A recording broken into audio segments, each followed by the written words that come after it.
Hey there, everyone. How are you all doing today? I am the Perpetual Noob. Welcome to another episode of my noobish playthrough of Dragon's Dogma.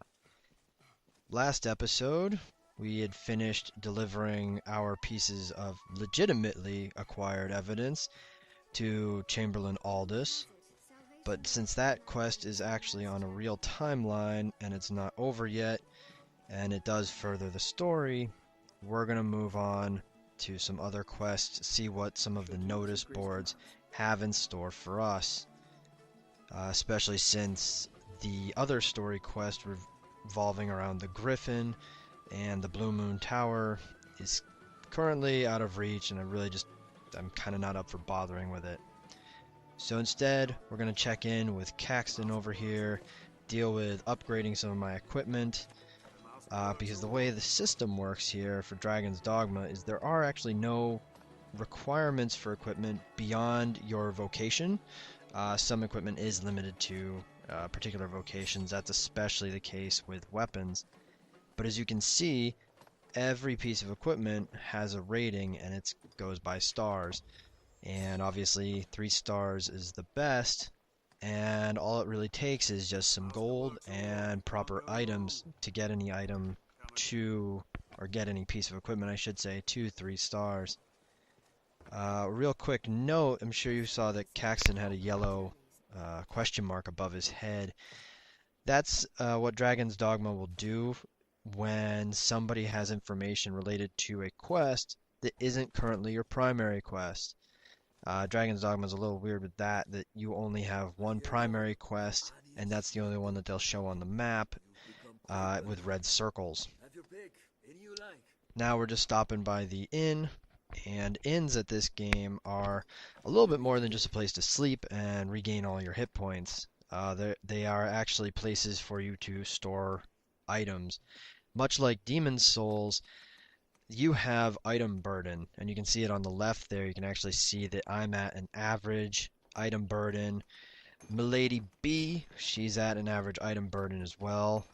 The other 2 support pawns, currently Vesperia and Molly, are at light. Oh, never mind, Vesperia's at very light now. But because there is an item burden in this game, they also introduced or gave us the ability to store items, and the item storage is so far seems to be infinite. I gotta imagine there isn't any limit to how much you can store in there, but I also, I can imagine I also haven't hit any limit either, because I know I don't have too many items. So what I usually end up doing is keeping all of my curative items on me, and you can actually see as we're scrolling through here the various types of items. That there's the curatives, tools, materials, other, special, and then you go into weapons, you go into, helms, you go into armor, you go into uh, foot, feet, leggings, gloves, and then you go into like the accoutrement, which is usually the extra pieces like the jewelry and the capes. But in any case, with the item storage, I primarily just take all of the materials, which are the crafting items, and generally the heavier items in the game anyways, and just stuff them into the item storage, because thankfully you don't need to be carrying them to upgrade your items or your equipment. So right now, another thing that this particular inn, at least the inn in Grand Soren, the capital city of Grand Sis, provides is the ability to change your vocation and also learn new skills and set skills. So the way that whole system works is that you have vocations, which are essentially your classes, and what you can see on the left is the rank, and each one has 10 ranks, 9 ranks. Jeez, so shows how much I pay attention to this. And the vocation is separate from your character level. So right now, Milady B, she's at max rank sorcerer. Well, as you acquire more ranks in the vocation, you gain access to more skills. And as you can see, I'm currently only rank 7 as a warrior, so I technically haven't unlocked every possible skill. in that particular vocation. In addition to the weapon skills, which I'm looking at right now, there are also core skills, and then the third item on that list are the augments. The weapon skills are particular to those weapons. So for long swords, for just regular swords, for shields, for staves, for arch staves, those are skills that are all particular to that type of weapon and can only be used when you're utilizing that type of weapon, and weapons are generally restricted to particular vocations. Now, in this case, as a warrior, I'm limited to only 3 skills. You'll see in a little bit that Milady B, she actually has access to 6 skills with her staff. For some reason, they gave warriors access to only 3. I'm not sure why they did that. I know that, yeah, the warrior hits like a truck. Oh, but as we're going through here, you can see these are the augments. And augments are learned through vocations, but every character can have up to 6 augments that they've learned anywhere. There's no limitation that, I'm a warrior, so therefore I can only have these particular augments applied to my character. Augments stay with you, which is why it's a great idea to change vocations as often as you want to. It's definitely, I'd say almost a must, that you change vocation at least once you've maxed out a vocation and seen all possible augments available from that particular vocation.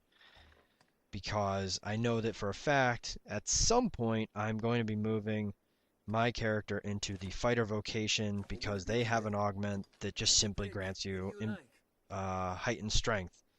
And right now, that would be awesome.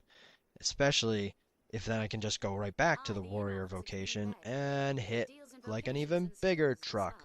More like a Mack truck at that point. So, I don't suppose if you remember from my previous video how I was discussing or briefly discussed the types of quests. And specifically how there are, the extermination quests, which are just, kill so many of this creature or kill so many of this enemy. Then there's also the searching quests, which are, find so many of this particular item or find this one particular item.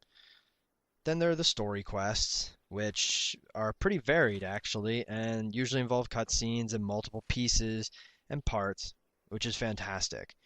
And then there are the escort quests, which is exactly what they sound like. You are in charge of bringing one particular NPC from one part of the world to another. And at the previous video, I said the escort quests were essentially what I consider to be the most difficult quests in the entire game.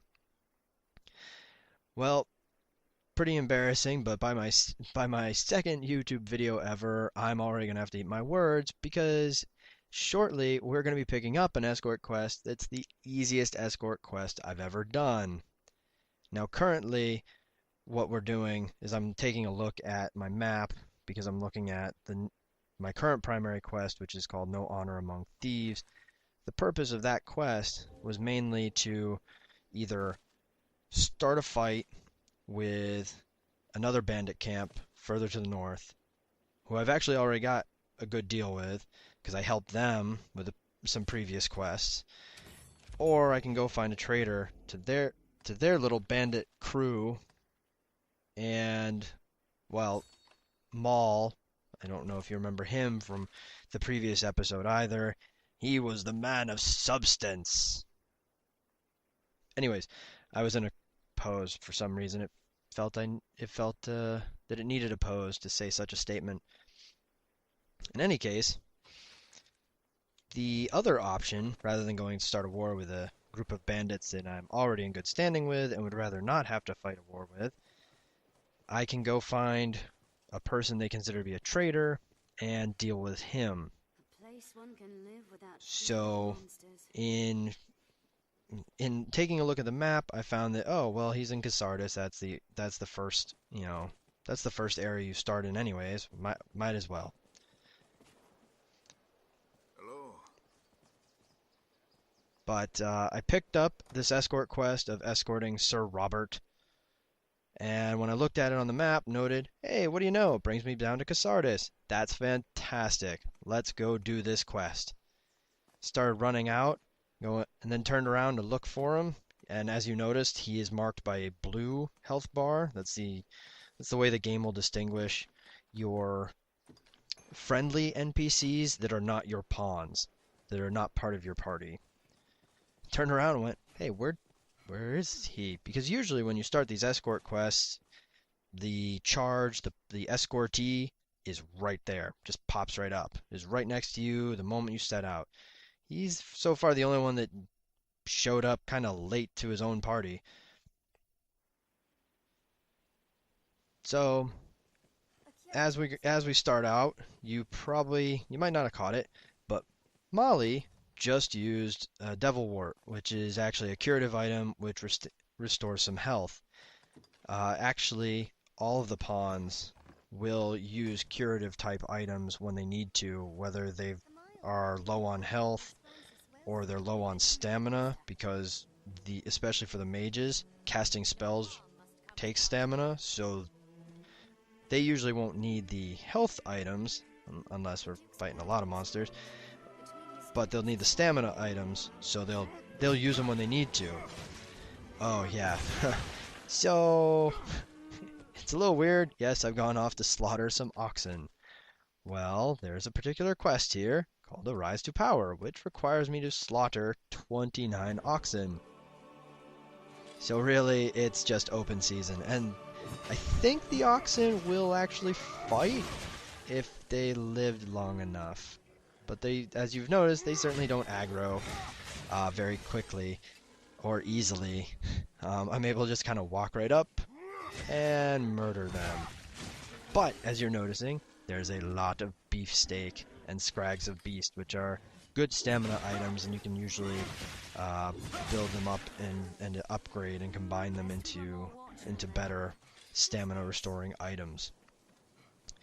One other thing that I kind of noted as I was watching this footage again is that going around and slaughtering these oxen is a fantastic way to just learn what your skills do, because as you may have caught earlier on when I was adjusting some of my skills, I added a couple, I changed some around, and honestly, trying to fight an oxen's a way better way to figure out what your skills do than being in the middle of an actual battle and saying, oh, let me use this one. It totally sucks. Tech used Arc of Might. It was ineffective. Oh, I mean, not effective. I apologize to any Pokemon fans that just heard that line. I'm terribly sorry. That was awful.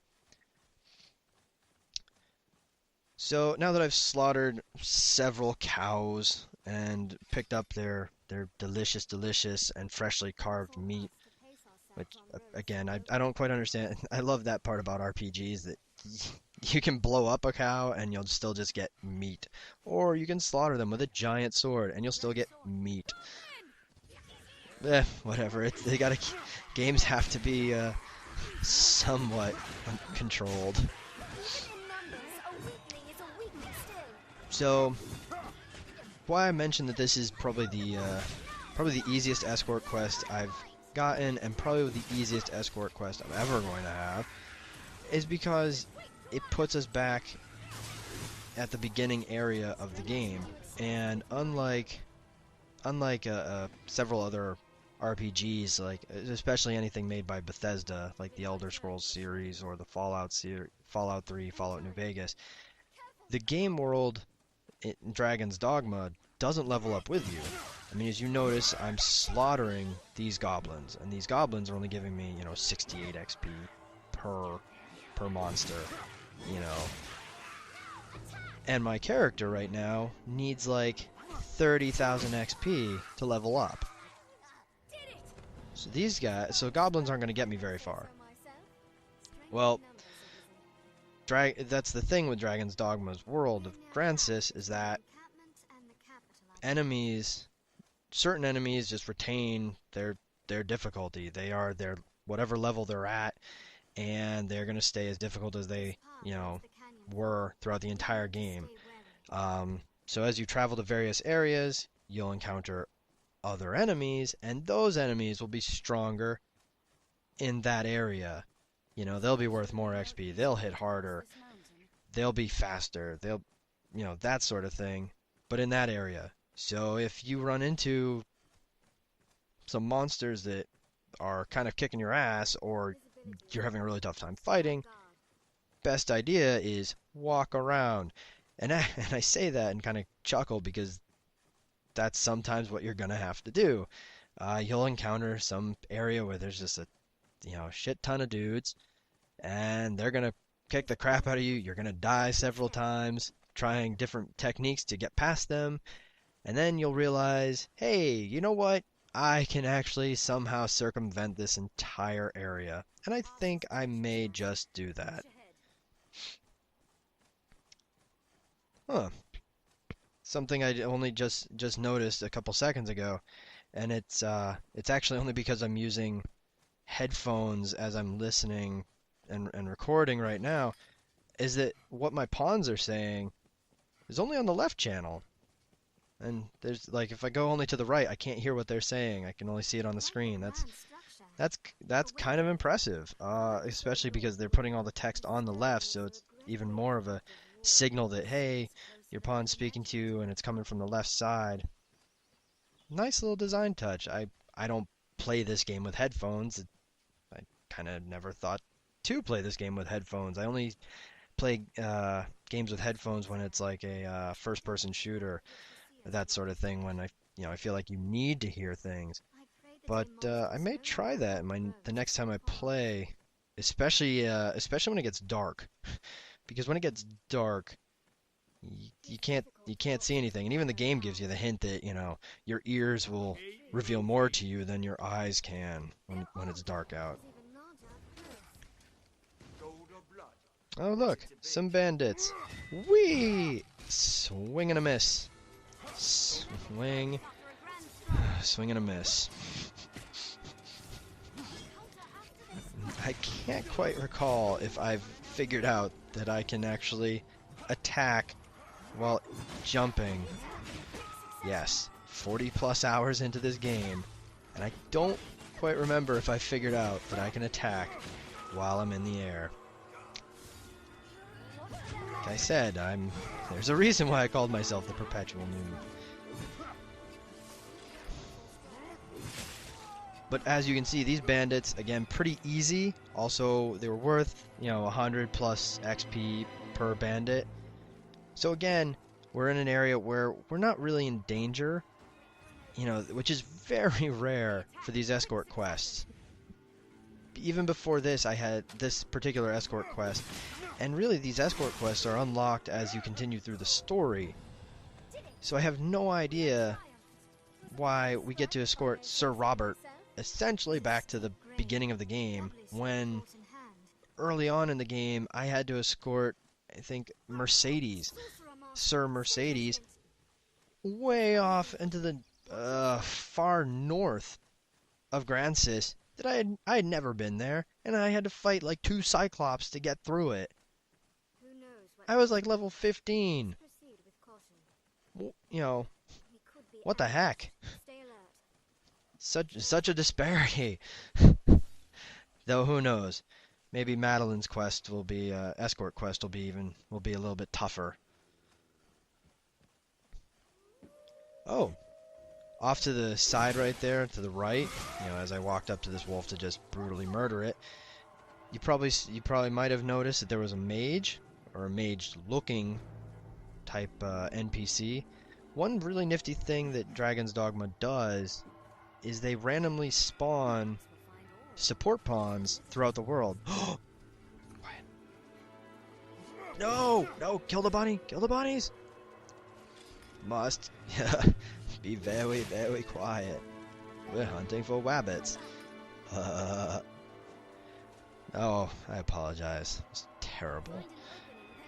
But seriously, I need to slaughter rabbits. There's another extermination quest that is definitely a big, I think a big laugh to most RPGs. where it just specifies kill 45 rabbits. The quest is called the Absent Apprentice, and that's all it says. And so far, actually, the quest has actually been slightly annoying because I've only found rabbits in this beginning area, down towards the southern part of Grancis.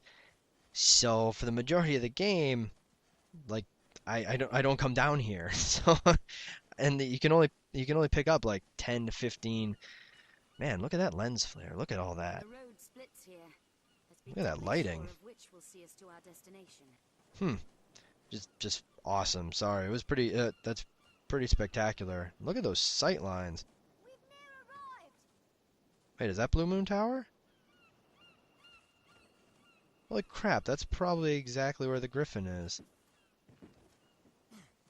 I mean, like when I do eventually go to that quest and show you, where it puts it on the map, that might be exactly. Oh, I think this is exactly where I need to take Sir Robert. Yes, it is. So that's why, again, one of the easiest escort quests I've ever had to do.